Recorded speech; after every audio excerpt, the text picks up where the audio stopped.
в Якутии на 1 декабря. Здравствуйте, Ольга Валерьевна. Расскажите, пожалуйста, об ЭПИД, ситуации в республике на сегодняшний день. Добрый день, уважаемые жители Республики Саха-Якутия. На 1 декабря 2020 года на территории республики, это по данным Управления Роспотребнадзора, зафиксировано 216 новых случаев коронавирусной инфекции. Необходимо обратить внимание, что в столице нашей республики, в городе Якутске, зарегистрировано 114 случаев. Большое количество случаев зарегистрировано до 10 случаев в Мирнинском и Нерюнгринских районах. Также необходимо обратить внимание на достаточно высокий уровень зарегистрированных случаев в Алданском, Чарапчинском, Нербинском и Оленёкских районах. А работа по Оленёкскому району продолжается по одному из отдаленных населенных пунктов. По Нербинскому району это семейные контакты, по Чарапчинскому району это также семейные контакты, по Мирному, Нерингрю и Алданскому району в большинстве это контакты, которые связаны с корпоративными встречами людей, и соответствующие меры относительно руководителей, допустившие подобного рода ситуации, будут приняты Министерством труда Республики Саха-Якутия.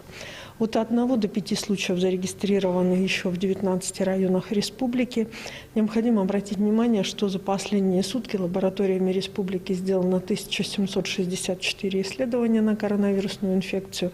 Это те исследования, которые производятся методом ПЦР. На настоящий момент также коронавирус выявляется на территории республики, особенно в арктических районах, методами ИХА и ИФА, что, соответственно, позволяет нам на настоящий момент и в том числе достигать и более быструю постановку подтверждения диагноза по новой коронавирусной инфекции. Говоря сегодня о ситуации, сложившейся на настоящий момент, необходимо обратить внимание, опять же, на тот факт, что главное сегодня для всех граждан республики является соблюдение тех правил, которые установлены указом главы Республики Саха-Якутия, как связанные с самоизоляцией, так и с ограничениями, которые вызваны режимом повышенной готовности.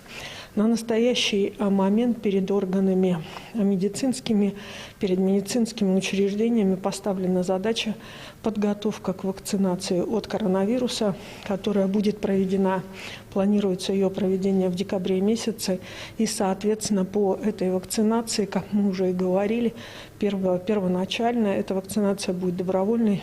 Первоначальная будет проведена она среди групп риска. Это медицинских работников, органов социальной защиты, работников органов социальной защиты и граждан из групп риска в зависимости от логистики поставки, в том числе и от объемов поставки вакцин на территорию республики.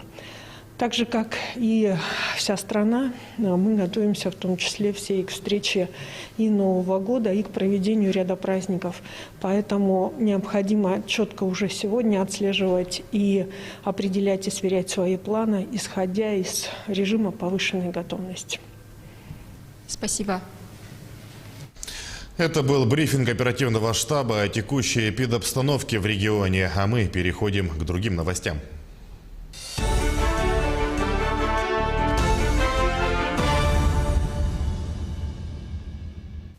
Мораторий на проверки малого бизнеса правительство России продлевает до конца следующего года. Об этом премьер-министр Михаил Мишустин заявил накануне.